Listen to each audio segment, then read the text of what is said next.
средние века Европа и Ближний Восток были разделены между христианскими и мусульманскими государствами.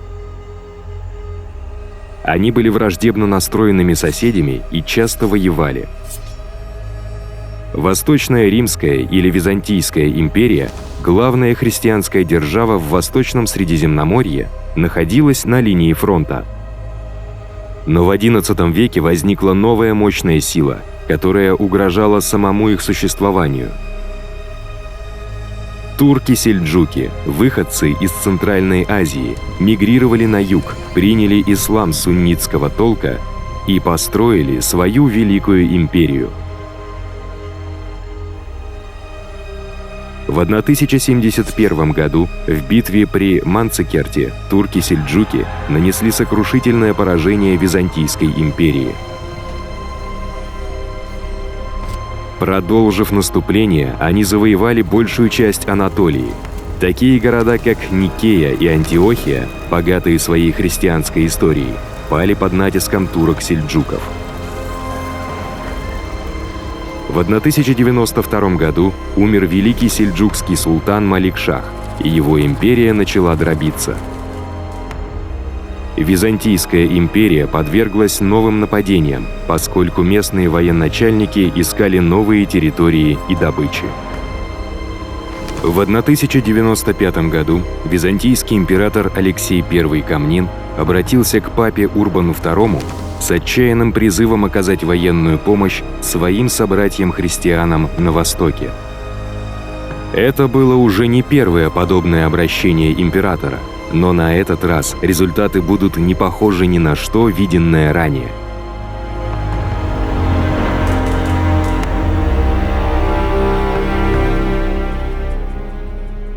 Папа Урбан увидел в обращении императора уникальную возможность – шанс избавиться от раскола, возникшего между Западной и Восточной церквями во время Великого Раскола, утвердить свою собственную папскую власть над непокорными баронами и епископами западного христианства, изгнать неверных, вернуть самые святые места христианства, прежде всего Иерусалим, захваченный мусульманами за 400 лет до этого.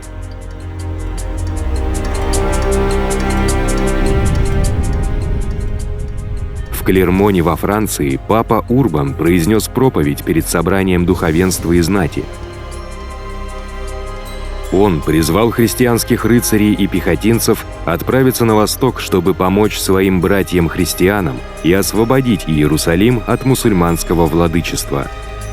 И он предложил уникальный духовный стимул. «Всяк, кто во имя благочестия, а не ради славы и денег, отправится в Иерусалим, чтобы освободить Церковь Божию, может заменить покаяние этим путешествием».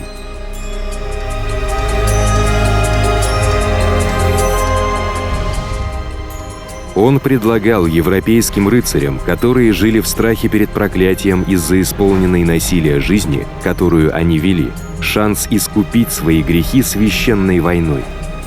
Более того, их цель, Иерусалим, был городом, который пленял средневековое воображение, как никакой другой. Самое святое место на земле. Предложение папы взбудоражило аудиторию, и его слова были встречены возгласами «Deus vult, Deus vult». «Так хочет Бог, так хочет Бог». Призыв папы распространился по всей Европе, вызвав волну религиозного рвения. Тысячи лордов, рыцарей и простых людей поклялись отправиться в Святую Землю и сразиться за Христа. Они отождествляли себя через ношение креста и позже стали известны как крестоносцы. Некоторые из этих людей увидели на Востоке возможности для славы и богатства, но в подавляющем большинстве случаев они отправлялись в поисках духовного спасения, готовые предпринять долгое, дорогое и опасное путешествие, чтобы спасти свою душу от адского пламени. Мы рады сообщить, что теперь доступно спонсорство на канале «Эпичная история». Теперь каждый может поддержать нашу работу и помочь сделать видео более регулярными. Ваши имена будут увековечены в титрах наших видеороликов. Также у вас появится уникальный значок около никнейма в комментариях под видео. Мы будем искренне благодарны за вашу поддержку эпичной истории. Вместе мы делаем этот мир лучше.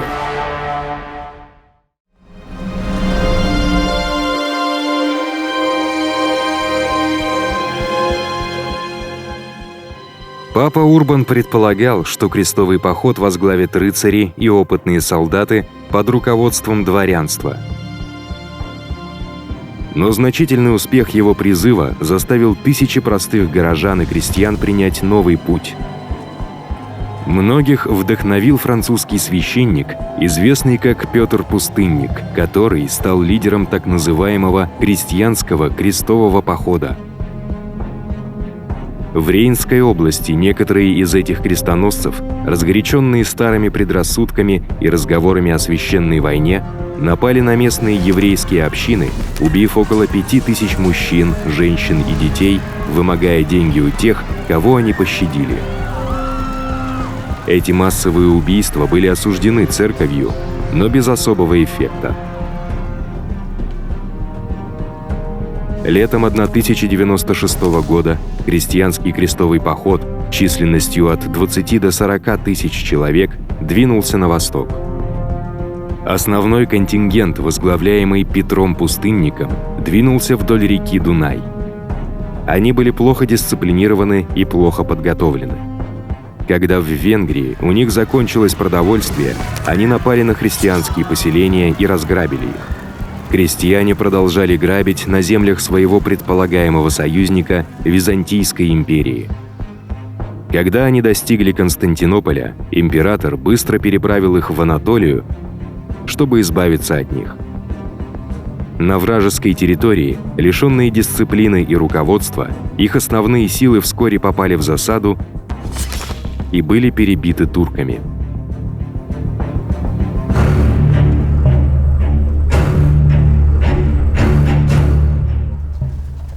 Тем временем некоторые из самых могущественных феодалов Европы отправлялись в Святую Землю во главе своих собственных армий. Они были гораздо лучше вооружены и организованы, чем катастрофический крестьянский крестовый поход.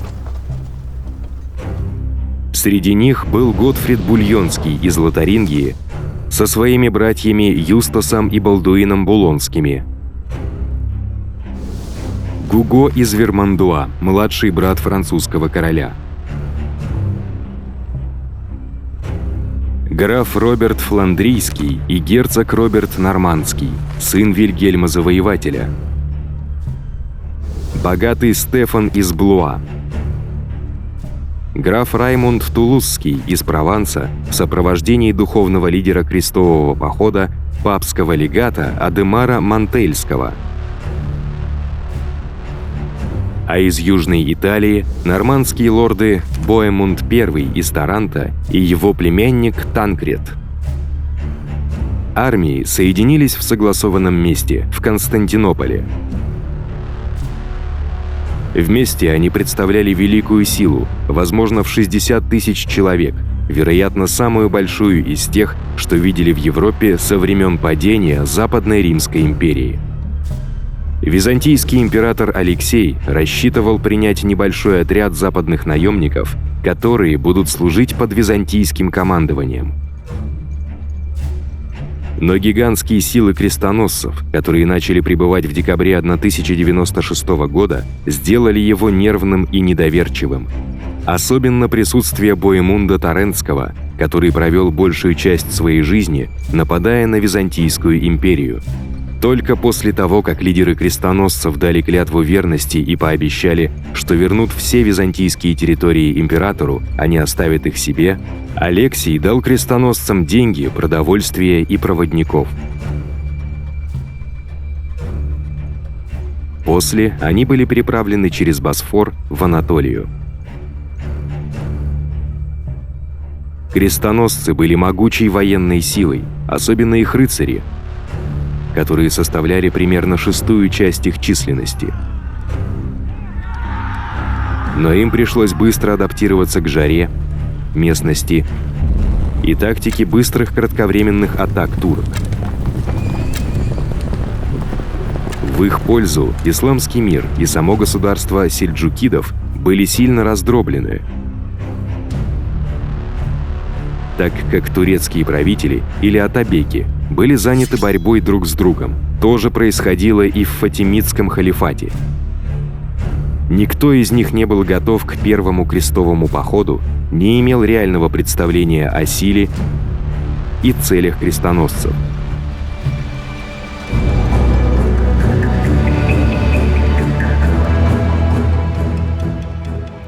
Крестоносцы одержали свою первую победу под Никеей, которая пала после 6-недельной осады.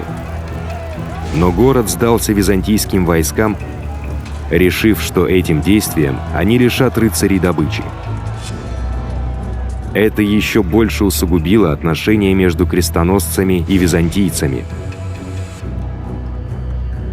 Крестоносцы начали марш вглубь Анатолии в сильную летнюю жару 2 колоннами, авангардом под командованием Боемунда Тарентского и арьегардом под командованием Готфрида Бульонского. Возле Дарилея авангард Боемунда попал в засаду основной армии турок.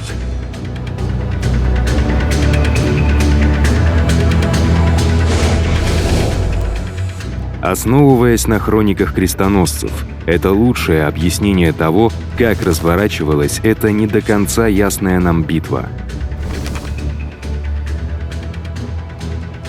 Боемунд, видя, что его вот-вот атакуют крупные силы вражеской кавалерии, послал срочное сообщение к арьегарду с просьбой о помощи. Затем он построил своих рыцарей и приказал пехоте встать в оборонительный строй позади них, защищая гражданских, сопровождающих армию. Крестоносцы подверглись атаке со всех сторон. Их встретил град стрел турецких конных лучников, а также копья и удары более быстрой легкой кавалерии. Рыцари были оттеснены назад на свою же пехоту. В течение нескольких часов потери росли, но строй крестоносцев держался. Тем временем Готфрид мчался вместе с арьегардом, чтобы помочь в бою. Войска вступали в битву, как только прибывали. На левом фланге турок продвижение крестоносцев было скрыто рельефом. Поэтому они появились внезапно, угрожая туркам окружением. Когда христианские рыцари напали все вместе, турки запаниковали, развернулись и бежали. Это была крупная победа крестоносцев, позволившая им продолжить свое продвижение по Анатолии без серьезного сопротивления.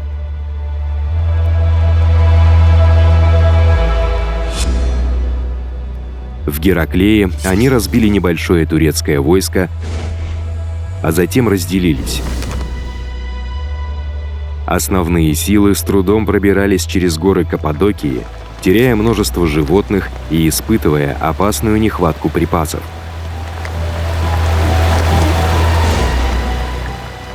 Тем временем Балдуин Булонский и Танкред, вероятно, с целью захвата земель и грабежа, отправились на юг в Киликию, захватив город Тарсус и другие поселения. Танкред позже присоединился к основной армии. Но Болдуин был приглашен местными армянскими христианами отправиться в Эдессу, где он вскоре стал графом Болдуином Эдесским, правителем первого государства крестоносцев. В октябре 1097 года остальные крестоносцы достигли Антиохии, следующей ступени на пути к Иерусалиму. Но у ее стен воины первого крестового похода окажутся на грани катастрофы, пораженные болезнями и голодом, окруженные врагами. Лишь чудо сможет спасти их от полного уничтожения. Спасибо за просмотр. У нас появилась группа ВКонтакте, Твиттер и Телеграм-канал. Ссылки будут в описании. Подписывайтесь. Там мы будем выкладывать интересные материалы по истории, а также сообщать о выходе новых роликов. А если вам понравилось это видео, пожалуйста, подпишитесь на наш канал, поставьте лайк и обязательно поделитесь им со своими друзьями. Отдельная благодарность Кириллу Дрельясу и Дмитрию Емельяненко.